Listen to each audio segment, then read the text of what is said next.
할렐루야, 하나님께서 오늘 예배 가운데 크신 은혜 주실 줄 믿습니다. 오늘은 설교자가 코로나로 인해서 음성만 나갑니다. 이 점 양해해 주시기 바랍니다. 오늘 우리에게 주신 하나님의 말씀은 히브리서 11장 8절에서 12절까지의 말씀입니다. 제가 봉독해 드리겠습니다. 믿음으로 아브라함은 부르심을 받았을 때 순종하여 장래의 유업으로 받을 땅에 나아갈새 갈 바를 알지 못하고 나아갔으며 믿음으로 그가 이방의 땅에 있는 것 같이 약속의 땅에 거류하여 동일한 약속을 유업으로 함께 받은 이삭 및 야곱과 더불어 장막에 거하였으니 이는 그가 하나님이 계획하시고 지으실 터가 있는 성을 바랐습니다. 믿음으로 사라 자신도 나이가 많아 단산하였으나 잉태할 수 있는 힘을 얻었으니 이는 약속하신 이를 미쁘신 줄 알았습니다. 이러므로 죽은 자와 같은 한 사람으로 말미암아 하늘의 허다한 별과 또 해변의 무수한 모래와 같이 많은 후손이 생육하였느니라. 아멘. 오늘은 믿음을 소유하십시오. 믿음을 소유하십시오라는 제목으로 함께 은혜를 나누기를 원합니다. 질문 하나를 드려볼까요? 여러분은 이 세상을 살아가면서 이것 없이는 절대로 못 살겠다라고 생각하는 것이 있으십니까? 만약에 있다면 무엇이 있을까요? 남편들은 절대로 없으면 안 되는 것이 있다면 무엇일까요? 아마도 사랑스러운 아내, 나의 반쪽이 없으면 아마도 못 살 것 같다라고 생각하실 것입니다. 아마 아내가 많은 것을 해주기 때문에 그럴 것이죠. 저도 마찬가지입니다. 이제 혼자 살려고 하면 못 살 것 같죠. 저에게 아내가 마트 가서 어떤 것을 사오라고 심부름을 시키면 겁이 납니다. 혼자 못 가겠더라고요. 그래서 피곤해하는 아내를 기어코 데리고 갑니다. 없으면 못 사는 존재가 되어버렸습니다. 요즘은 아내가 혼자 나가면 무섭더라고요. 그래서 또 꼭꼭 같이 가자고 합니다. 학생들은 어떨까요? 어떤 것이 없으면 못 살겠다라고 말할 수 있을까요? 학생들에게는 아마도 휴대폰이 그럴 것입니다. 뉴스에 의하면 현재 고등학교 학생들 가운데 30% 정도는 휴대폰 중독 증세를 보인다고 합니다. 이 휴대폰이 없으면 허전하고 불안하고 뭔가 이상하다라고 하는 거죠. 이것이 분명 휴대폰뿐이겠습니까? 인터넷이 없었다면 아마도 지루해해서 하루도 살지 못할 것입니다. 이것 없으면 절대로 못 살겠다라고 하는 사람 중에 어떤 사람에게는 그것은 자기 애인일 수도 있죠. 이 세상에서 너만 있으면 돼. 자기 없인 이 세상엔 기쁨이 없어. 너는 나의 천사야. 뭐 이런 멘트.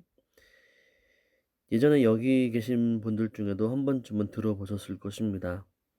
또한 남자분들은 한 번쯤은 이런 고백을 했을 것입니다. 여자분들도 지금도 이런 고백을 듣고 싶어 할지 모르겠습니다. 어떤 사람들에게는 음악이 없으면 못 살겠다라고 하는 사람들도 있습니다. 그러나 정말 그런 것이 없다고 한다면 정말 살지 못할까요? 꼭 그렇지만은 않을 것입니다. 정말 없어서는 안 될 것이 있다고 한다면 예를 들어서 물과 공기 같은 것들이겠죠. 이런 것이 없이는 생존이 불가능합니다. 물과 공기처럼 물리적인 실체가 있지는 않지만 그러나 이게 없다면 잠시도 살기 힘든 것들이 있습니다. 사람들은 이것에 대해서 잘 생각하지 않지만 그러나 이것 없이는 못 삽니다. 그것이 과연 무엇일까요? 그것은 바로 믿음이라는 것입니다. 생각해 보십시오. 만약 이 예배당이 안전하다라고 하는 믿음이 없다면 우린 여기서 잠시도 못 앉아 있을 것입니다. 저에 대한 믿음이 없다면 제가 설교 중에 이 독가스를 살포한다거나 이 자살폭탄을 감행한다고 생각한다면 금방 여기를 뛰쳐나가게 될 것입니다. 믿음이 없다면 그 누구도 이 세상을 살 수 없고 세상의 질서는 유지되지 않을 것입니다. 이 남성분들이 이발소에 가서 이발을 한다고 하고 면도를 할 때 이발사를 믿지 못하면 어떻게 될까요? 만약에 조금이라도 잘못된다면 큰일이 나겠죠. 또한 아내를 믿기 때문에 또한 그녀가 만들어준 음식을 먹고 같은 침대에서 잠을 잘 수 있습니다.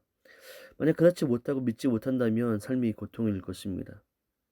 날마다 의심으로 가득 차서 의심하다가 죽을 병에 걸릴지도 모르겠습니다. 이 믿음이 없이는 물을 마실 수도 없고 다리를 건널 수도 없습니다. 믿음이 없다면 삶은 불가능하고 두려움의 연속이 될 것입니다. 영적인 삶에서 믿음이 차지하는 비중은 더 크다고 할 수 있습니다.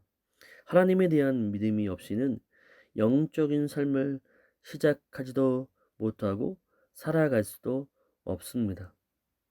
그뿐만이 아닙니다.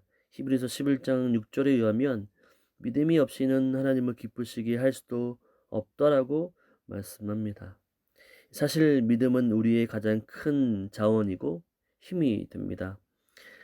예수님께서 믿는 자에게는 능치 못함이 없다라고 말씀하셨습니다. 그러므로 모든 그리스도인들은 이 바로 믿음의 가치, 믿음을 바로 인정해야 한다라고 하는 거죠. 저는 오늘 믿음장이라고 알려진 히브리서 11장 8절부터 12절을 통해서 믿음이 우리의 삶에서 어떤 일을 하고 있는지 살펴보려고 합니다.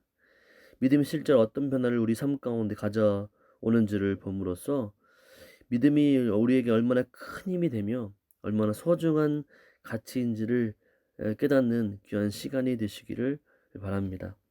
특별히 본문의 이 구절은 우리가 잘 알고 있는 믿음의 조상이라고 일컫는 아브라함의 이야기를 기록한 것이라서 더욱 의미 있고 또 친숙한 본문이라고 말할 수 있습니다. 믿음이 이 아브라함을 통해 어떤 일을 했는지 살펴보면서 믿음의 가치를 되새길 수 있는 귀한 시간이 되시기를 주님의 이름으로 축원을 드립니다. 첫째로는 믿음은 이해가 되지 않는 상황 가운데서도 순종하게 만듭니다. 순종을 가져오는 거죠. 본문 8절은 아브라함이 하나님의 부르심을 받고 본토 친척 아비 집이었던 갈대아 우르를 떠나 가나안으로 향했던 사건을 말하고 있습니다. 이 기사는 구약성경 창세기 11장 27절에서 12장 9절 사이에 기록되어 있습니다. 아브라함은 이스라엘 민족의 조상이 되었지만 원래는 메소포타미아의 갈대아 우르라고 하는 도시에 거주하였으며 우상 숭배자였습니다. 그가 어떻게 하나님을 믿는 사람이 되었는지 우리는 정확히 알지는 모릅니다. 그러나 한 가지 아는 것은 어느 날 하나님께서 아브라함에게 나타나셔서 고향을 떠나라고 했다라는 사실입니다. 내 나라와 친척과 내 아버지의 집을 떠나 내가 내게 보여줄 땅으로 가라. 이 명령이 얼마나 황당하고 엄청난 충격으로 다가오는 명령이었을지 짐작하시겠습니까? 아브라함은요, 그곳에서 수십 년을 살았습니다. 결혼도 그곳에서 했습니다. 그곳은요, 자신의 안정된 산업과 친한 친구들과 정겨운 가족 친지들이 있는 땅이었습니다. 몸에 배인 관습과 문화가 있는 곳이었죠. 그 땅을 떠나서 산다라고 하는 것은 한 번도 생각해 본 적이 없습니다. 게다가 하나님께서 어디로 가라는 구체적인 목적지도 알려주지 않으셨죠. 그냥 짐 챙겨서 나오라는 말씀입니다. 요즘처럼 길이 잘 닦인 것도 아니었습니다. 제대로 된 교통수단이 있지도 않았습니다. 인터넷으로 외지에 대한 정보를 확인할 수도 없었습니다. 무엇이 자기를 기다리고 있을지 감을 잡을 수가 없었습니다. 여행 중 강도를 만나거나 재해로 죽을 수도 있었습니다. 그런데 하나님은 무조건 떠나라고 말씀하십니다. 이해가 잘 안 되죠. 어디인지 어떤 장소에 가라고 말씀이라도 해주시면 좋을 텐데 그렇지 않습니다. 요즘 같으면 예수님을 믿는 젊은 친구들도 창조론보다 진화론을 믿습니다. 그 이유는 창조론은 믿기 어렵다라고 하는 거죠. 이해가 되면 믿겠다는데 이해가 되지 않는다라고 하는 거죠. 아니 이해를 시켜 놓고 믿으라고 해야 되는데 이해도 안 되고 그냥 믿으라고 하니까 말이 안 된다라고 여겨지는 거죠. 그게 어디 이해로 믿어지는 것일까요? 아브라함도 마찬가지입니다. 무엇인가 하나님께서 그 이유를 설명해 주시면 그래 그러니까 하나님이 떠나라고 하시는구나라고 할 수 있겠죠. 그러나 하나님은 무조건 가라라고 명령해 주십니다. 생각해 보십시오. 이 갈대와 우르에도 전도할 사람은 많습니다. 이 당시 인구가 한 25만 명 정도 되었으니까 1%만 전도해도 2,500명입니다. 인맥과 연연력을 잘 이용해서 전도 집회를 하게 되면 500명 정도는 동원할 수 있지 않을까요? 그래서 거기서 복음을 전하고 그 지역을 복음화시키면 되지 않았을까요? 그런데 왜 하나님은 그곳에서 왜 떠나라고 하시는 것일까요? 하나님의 이 황당한 요구에 대해서 아브라함은 많은 고민을 했을 것입니다. 그러나 결국 그는 순종했습니다. 그는 전혀 이해가 되지 않았지만 8절의 표현처럼 순종하여 갈 바를 알지 못하고 나갔다라고 말씀해 줍니다. 아브라함은 어떻게 그렇게 할 수 있었을까요? 히브리서 기자는 그 해답을 아브라함의 믿음에서 찾았습니다. 바로 아브라함은 하나님의 약속을 믿었습니다. 그랬기 때문에 그는 이 날벼락 같은 명령을 순종할 수 있었던 거죠.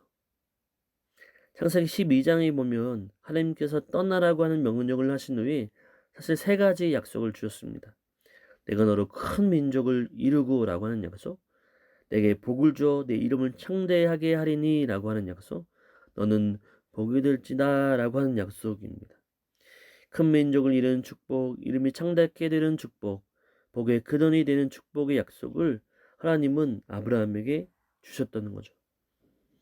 아브라함은 이 약속의 말씀을 믿었습니다. 하나님께서 이 말씀을 지켜주실 것이라고 하는 믿음을 가지고 있었다는 거죠. 확신이 있었던 것입니다. 그 믿음이 바로 그로 하여금 이런 파격적인 순종을 하게 만들었던 것입니다. 아브라함의 그 믿음은 우리가 생각하는 그런 차원의 믿음이 아닙니다. 하나님께 대한 절대적인 확신, 100%의 무한한 확신입니다. 1%의 의심도 없는 그런 절대적인 확신에 찬 믿음이라고 하는 거죠. 우리를 살펴보세요. 우린 믿는다고 하는데 의심이 들어 있습니다. 아닌 것 같죠? 우린 믿긴 믿는데 완전히 못 믿습니다. 걱정하고요. 이게 과연 될까? 이 병이 진짜 나을까? 이렇게 하면 성공할 수 있을까? 이렇게 하면 평탄한 길이 나올까? 이렇게 하면 평안할까라고 하는 의심이 있다라고 하는 거죠. 그냥 딱 맡기고 하나님 앞에 자유함을 얻어야 하는데 마음 한 구석에는 대처 방안이 있어요. 안 들어주실 경우에는 대처 방안, 안 해주실 때를 생각하면서 내 방식대로, 내 생각대로 차후의 방법을 생각해 놓고 있다라고 하는 거죠. 여러분 그러면 안 됩니다. 그냥 맡기고 믿어야 하죠. 그런 믿음이 우리에게 절대로 필요합니다. 설교를 들으면서 아멘은 누구나 할 수 있습니다. 알겠습니다. 라고 고개를 끄덕일 수 있습니다. 은혜 받았다라고 말할 수 있습니다. 그러나 순종은 아무나 하지 못합니다. 왜냐하면 순종은 내 뜻과 내 생각을 포기해야 되기 때문이죠.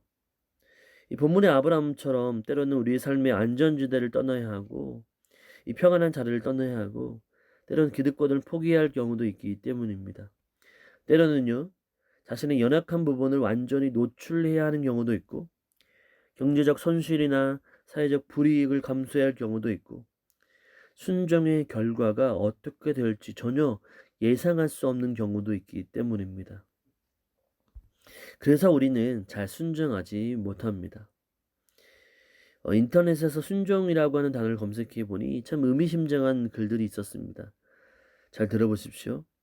순종이란 토를 달지 않는 것. 순종이란 말이 떨어지기가 무섭게 행동으로 옮기는 것. 순종이란 더 이상의 내 생각이 존재해서는 안 되는 것. 순종이란 오로지 따르는 과정만 존재할 뿐. 순종이란 일의 결과에 의존하지 않는 것, 순종이란 믿음이 있어야만 존재해야 하는 것, 순종이란 책임에서 벗어난 자유의 시작인 것. 이 모든 순종은 오직 그분을 신뢰하는 것에서부터 시작합니다. 이 순종에 대해서 참 의미심장하게 써놓은 글이라고 생각합니다. 여러분, 순종은 쉽지 않습니다. 그러나 순종 없이는 우리는 성장할 수가 없습니다. 순종 없이 하나님의 역사를 바라볼 수 없습니다. 순종이 없으면 모든 것은 공허한 이론에 불과합니다. 우리는 교회를 형식적으로 다니거나 종교적인 유선자가 될 따름입니다. 허울 뿐이 신자가 되는 것이죠. 우리 잘 알고 있는 말씀, 순종이 제사보다 낫고라고 하는 말씀에서 분명히 알 수 있듯이 하나님은 어떤 의식이나 종교 행위보다 순종을 소중하게 생각하십니다. 이 중요한 순종이 믿음으로 가능케 되는 것이죠. 하나님을 신뢰하고 그분의 약속을 의지할 때 우리는 순종할 수 있습니다. 비록 이해할 수 없는 상황에서도 말입니다. 그러므로 저와 여러분 하나님을 신뢰하시기 바랍니다. 그리고 그 무한한 신뢰 가운데 순종으로 나아갈 수 있는 저와 여러분의 삶이 되시기를 주님의 이름으로 축원을 드립니다. 둘째로 믿음은 삶에 대한 영적인 영원한 천국의 관점을 바라보게 함으로써 지금 현재의 어려움을 견디게 합니다. 이 구절에서 히브리서 기자는 아브라함이 메소포타미아를 떠난 후의 삶을 요약합니다.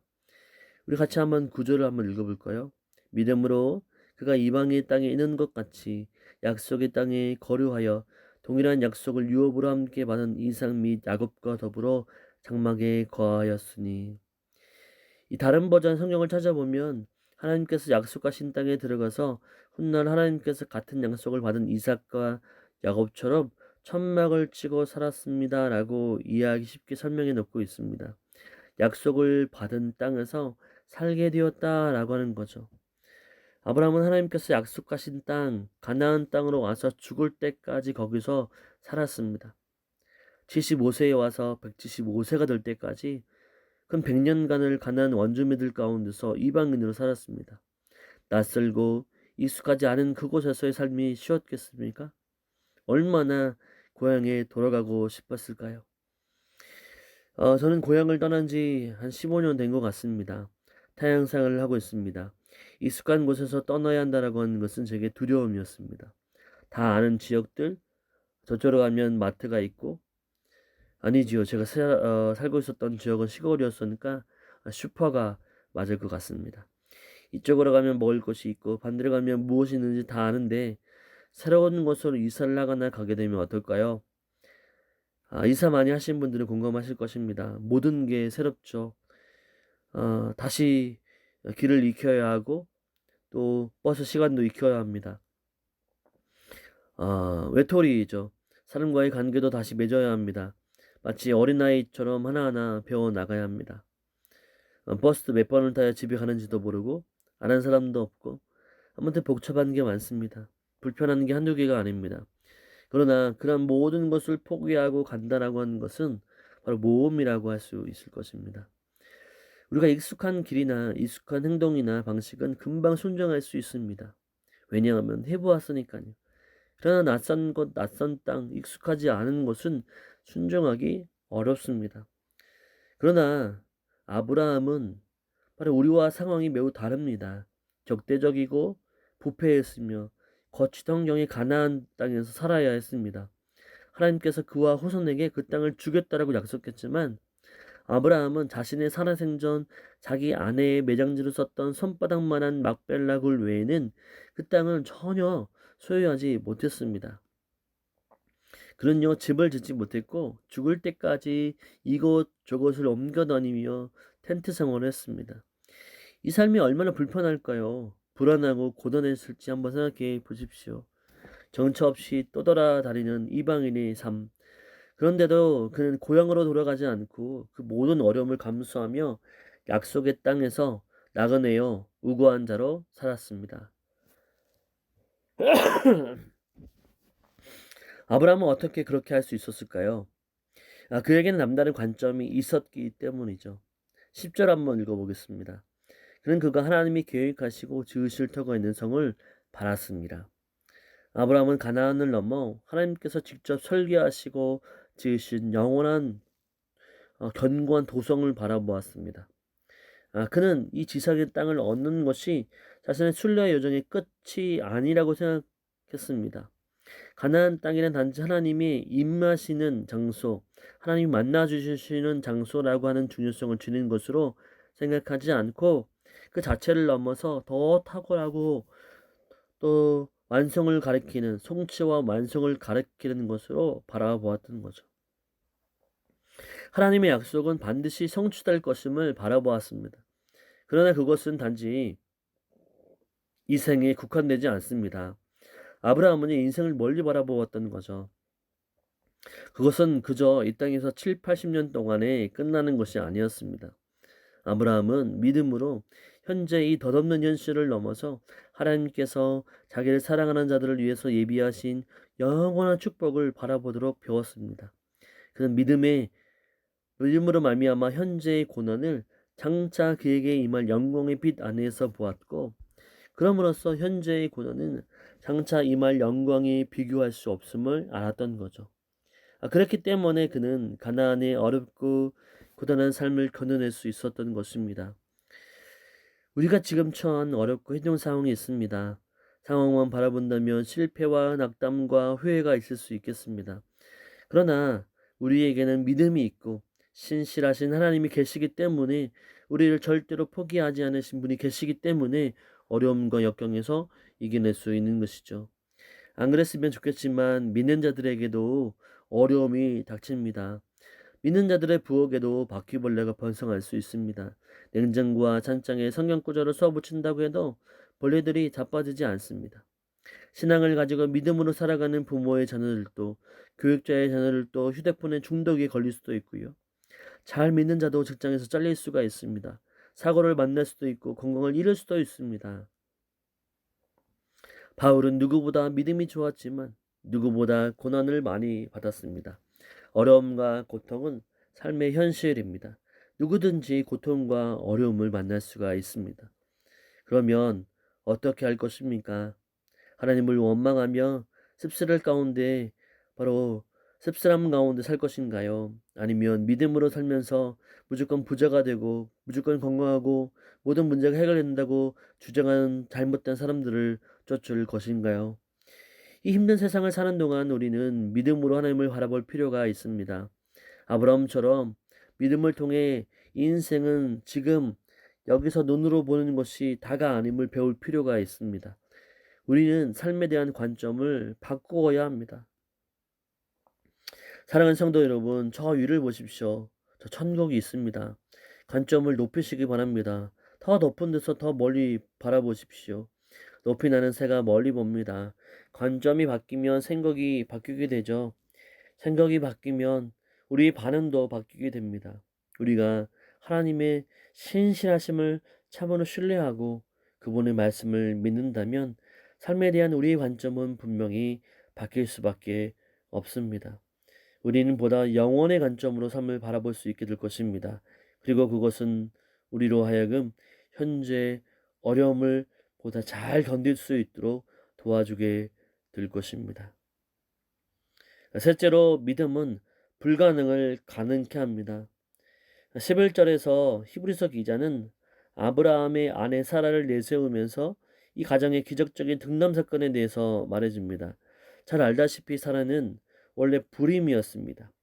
그녀는 65세의 나이에도 애굽의 황제 바로가 탐낼 만큼 미인이었지만 불행히도 아이는 가질 수 없었습니다. 하나님은 참 공평하신 것 같죠. 미인도 모든 것을 다 가질 수는 없는 것 같습니다. 그러나 하나님은 이 불가능한 여인에게 아들을 약속해 주셨고 25년 후에 농담처럼 들릴 수도 있었던 그 약속을 지켜주셨습니다. 25년의 세월 동안 이 부부는 이 불가능의 문제를 앞에 두고 여러 가지 실험을 했습니다. 하나님께서 자식을 주신다라고 하는 것은 비유적인 표현일 것이다 라고 생각을 했습니다. 그래서 아브라함은 충성된 종을 입양하는 것이 바로 하나님의 의도일 것이라고 생각했습니다. 여종 하갈과 동침을 해서 하나님의 약속을 이루어 드리려고 하는 인간적인 시도도 했다가 뼈아픈 대가를 치르기도 했습니다. 그러다가 사라가 나이 89세, 즉 아브라함의 나이가 99세가 되었을 때 하나님이 나타나서 1년 후에 사라에게 아들을 낳게 될 것이라고 분명히 말씀하시자 아브라함이 어떻게 한 줄 아십니까? 그는 배꼽을 잡으며 죽겠다고 웃었습니다. 얼마 있다가 또 오셔서 같은 말씀을 했는데 이번에는 사라가 엿듣고 웃었습니다. 이 아브라함처럼 크게 웃지는 않지만 속으로 웃었죠. 하나님께서는 왜 사라가 우느냐라고 하시면서 창세기 18장 14절에 기록된 너무도 유명한 말씀을 남기셨습니다. 여호와께서 능하지 못한 일이 있겠느냐?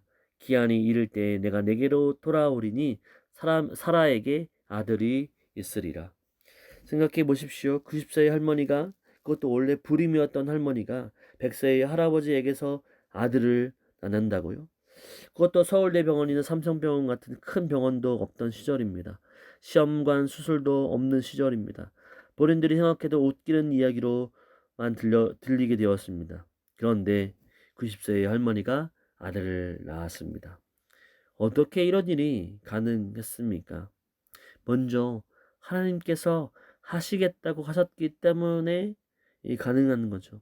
그러나 히브리서 기자는 또 다른 요인을 제시하는데 그것은 사라의 믿음이었습니다. 11절을 보십시오.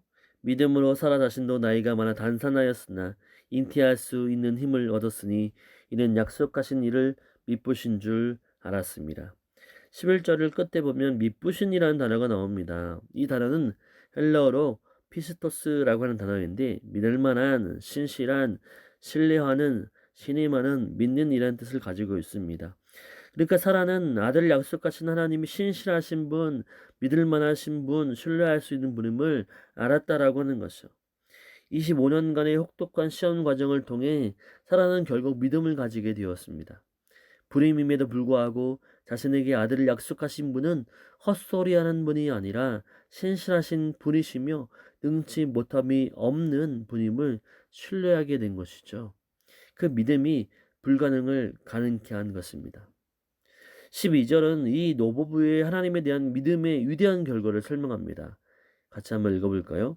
이러므로 죽은 자와 같은 한 사람으로 말미암아 하늘의 허다한 별과 또 해변의 무수한 모래와 같이 많은 우선이 생육하였느니라. 아멘. 믿음은 하나님을 기쁘시게 합니다. 그래서 그분은 믿는 자의 믿음을 보시고 역사하십니다. 우리가 무능력한 것은 우리에게 믿음이 없기 때문입니다. 하나님을 신뢰하기보다 잔머리를 굴리고 계산하고 인간적인 방법에 의존하기 때문이죠.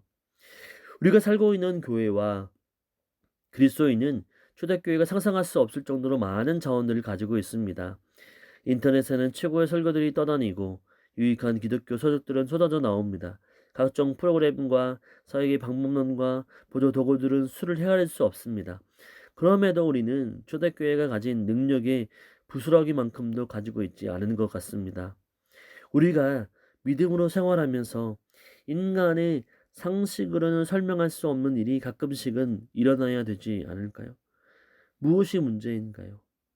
믿음이 없어서가 아닐까요? 겨자씨만한 작은 믿음, 콩알만한 믿음이라도 있으면 산을 옮길 수 있는데 그러한 작은 믿음도 없어서 그런 것은 아닐까요? 예수님은 지상 사역을 하시면서 믿음이 없는 곳에서 기적을 행하지 않았었습니다.